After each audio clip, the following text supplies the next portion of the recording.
नमस्कार दोस्तों, मैं राजकुमार मौर्य प्रखर इंडिया यूट्यूब चैनल में आपका स्वागत है। बहुत बड़ी खबर आ चुकी है उत्तर प्रदेश की राजनीति से। उत्तर प्रदेश में होने वाले 2027 के विधानसभा चुनाव से पहले उपचुनाव को लेकर खबर क्या है, इस खबर को बेहतर तरीके से आप लोग इस वीडियो में देखिए और आप लोग अपनी राय को कमेंट करके ज़रूर बताइए, क्योंकि यह लोकतंत्र का विषय है। दोस्तों, इस लोकतंत्र के विषय पर आप सभी साथियों को यहाँ पर एक हेडिंग देखनी है, जो कि खबर आ चुकी है 3 राज्यों की 3 सीटों पर उपचुनाव का ऐलान।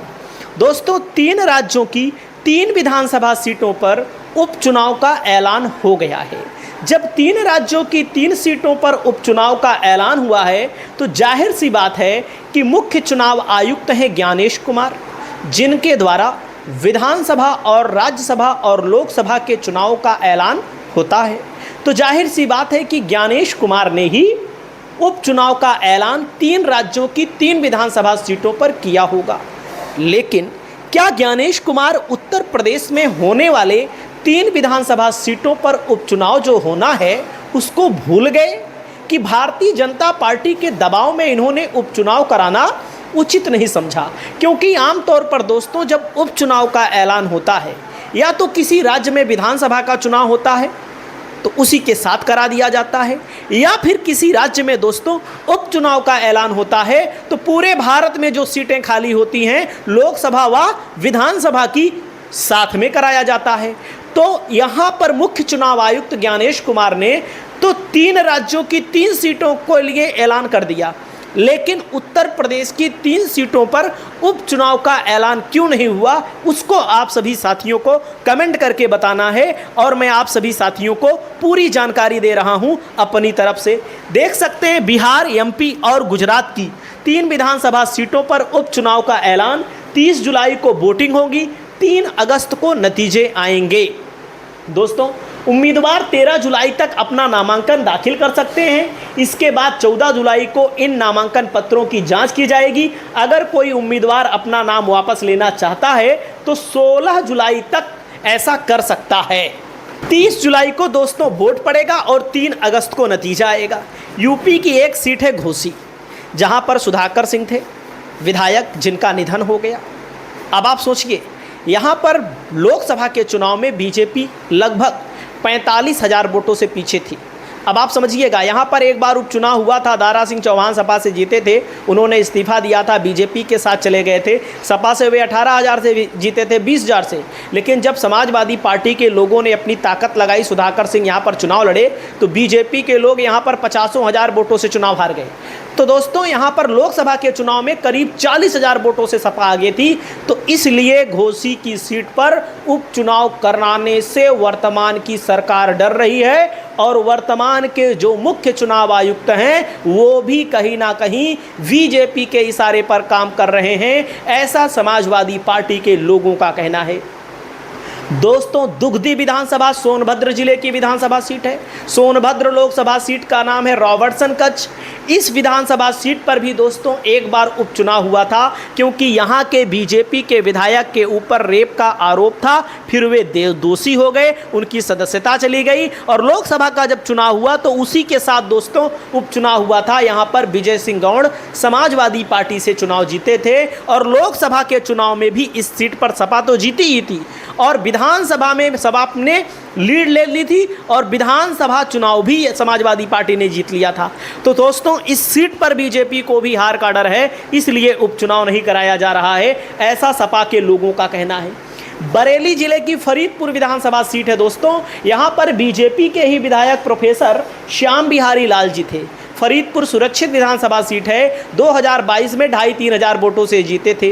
लोकसभा के चुनाव में फरीदपुर विधानसभा दोस्तों आंवला लोकसभा में पड़ती है, जहां पर नीरज मौर्य ने बीजेपी को हराया। आंवला में भी हराया, और आंवला विधानसभा सीट को छोड़ो, फरीदपुर में आओ, फरीदपुर में भी बीजेपी चुनाव हार गई करीब 10-12 हज़ार वोटों से। तो इसलिए बीजेपी इस सीट पर भी चुनाव नहीं कराना चाहती, यानी कि 3 सीटों पर उपचुनाव होना है। तीनों सीटों पर चुनाव आयोग ने उपचुनाव की घोषणा नहीं की। उपचुनाव का नियम क्या होता है यह भी जान लीजिए।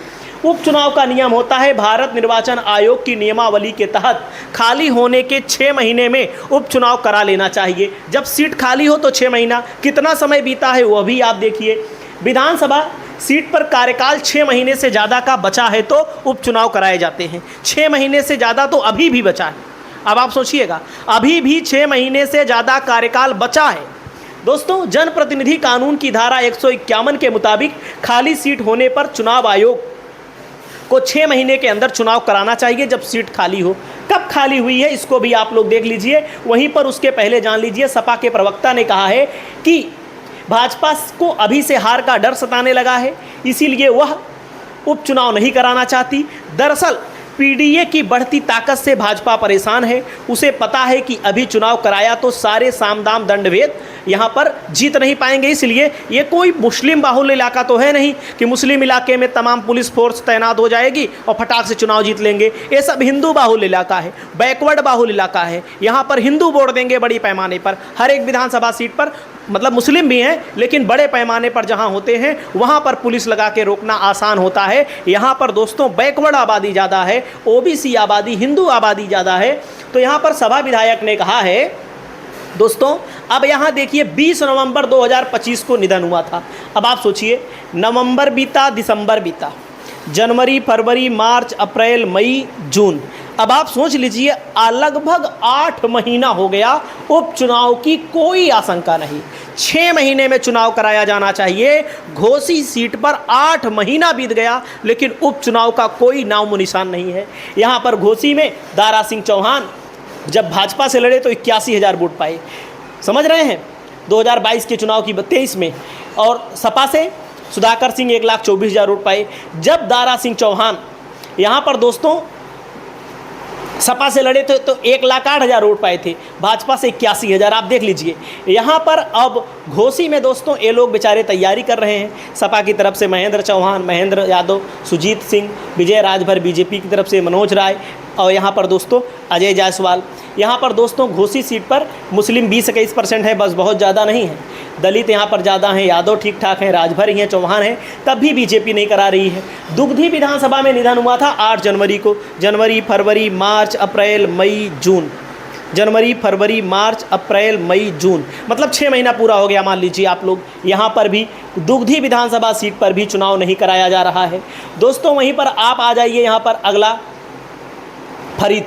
फरीदपुर में निधन कब हुआ था इसको भी आपको जानना है। ये भी दोस्तों 6 महीने से ज़्यादा का समय बीत चुका है। तो कहने का मतलब है कि वर्तमान की सरकार क्या मुख्य चुनाव आयुक्त ज्ञानेश कुमार का संरक्षण प्राप्त है, क्योंकि चुनाव जब 6 महीने में हो जाना चाहिए, हर जगह 6 महीने पूरा हो गया दोस्तों। तो 6 महीना कब है पूरा हो गया, जब 3 राज्यों का, कोई ज़रूरी नहीं है कि 6 महीना हो भाई, 2 महीना में भी चुनाव होता है, 1 महीने में भी होता है, 6 महीने के अंदर चाहे जब होता है, लेकिन 6 महीना पूरा होने के बाद भी वर्तमान की सरकार नहीं करा रही है। मुख्य चुनाव आयुक्त को इस बात का कोई मतलब ही नहीं है कि उपचुनाव कराना है उत्तर प्रदेश में। क्या मुख्य चुनाव आयुक्त को लेकर के आपकी राय है? आप लोग अपनी राय को कमेंट करके बताइए। उपचुनाव होना चाहिए कि नहीं होना चाहिए? मेरा मानना है कि तीनों सीटों पर जो सपा की लीड है, यहाँ पर मुस्लिम बाहुल्य इलाका भी नहीं है कि वोट को रोक देंगे, और वोट को रोकेंगे भी तो बड़े पैमाने पर वीडियो आएगा, आम जनमानस देखेगा। इसीलिए उत्तर प्रदेश में पंचायत का चुनाव भी नहीं कराया गया, इसीलिए उपचुनाव भी नहीं कराया जा रहा है। इस पर आप लोग अपनी राय दीजिए। नमस्कार।